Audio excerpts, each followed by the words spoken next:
So after a few years of basically only making raw kicks, I thought it could be very cool to make an old school kind of kick again, like from the 2012 area of hardstyle. And this is what it sounds like. Personally, I like the idea of sharing a little bit of the process of how I approach kick designing.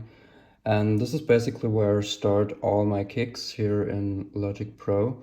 Reason for that is Logic's internal stock plugin Clip Distortion, which gives you a very nice asymmetrical distortion, which is quite important for the crunchy character of a hardstyle kick. I've been also making my raw kicks with Logic too. And I start, with a basic 909.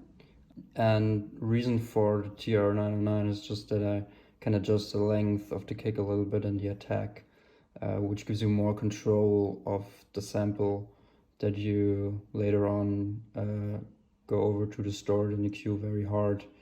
Right after that, I do some very, very strong EQing in the tonal parts of the kick, around, it starts at 200 hertz over to 700, which gives you a nice tone for the kick and also on the low end. And then you basically distort the hell out of it, and that's pretty much the entire chain here. Just channel EQ, clip distortion, you name it. And after that, it kind of sounds like this. I just have to adjust the volume a little bit.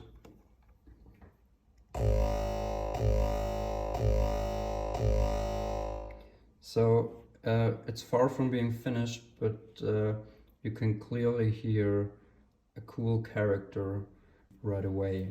And when I finish that, I bounce it down to audio and export it into my main DAW to my workstation, because I like to do all the cutting and all the layering in my main DAW Ableton Live. So we'll go over to that.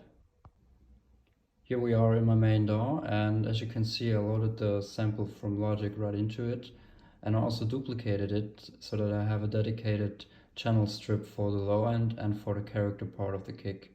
This gives me way better control of what's going on, and I also did some further EQing distortion.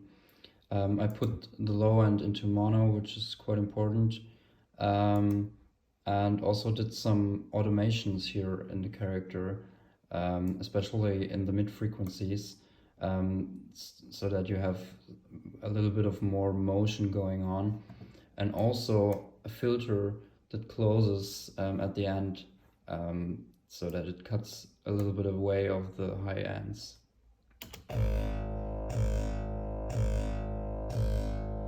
The next step is kind of the same as before. I have the two channel strips here again. I cut it even more, and I also put the pitch of the kick down to F, and the result sounds like this. So now you can clearly hear where this is going, right? So I recorded it again and go over to the next step. We're now at a point where the real fun starts, right?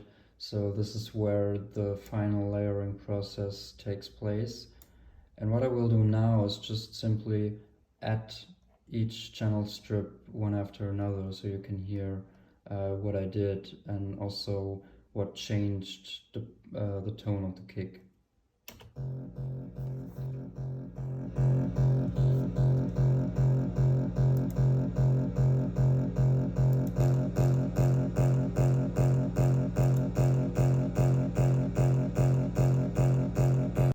So at this point it was just experimenting a lot with each and every layer of the kick, and what I did for hours was to change phases, the point where the sample starts to play, and eventually it got me the character and crunch that we need for a hardstyle kick like this. And there's also a lot of automation going on, a lot of distortion again on all the channel strips. So yeah, it's really about experimenting at this point. Last but not least, I added a cool punch, and I also started processing the master chain. especially by putting a linear phase EQ with a low cut on it, because otherwise, due to all the distortion and wave shaping, your final waveform will be fucked up. So this will keep you right in the middle, and that's where we want it to be. And I also like to do some inflation at the end, because this will give you a little bit more pressure and tightness. That sounds really nice in the end. The final step is to add a little bit of reverb, and then that's basically it. You'll have a new kick.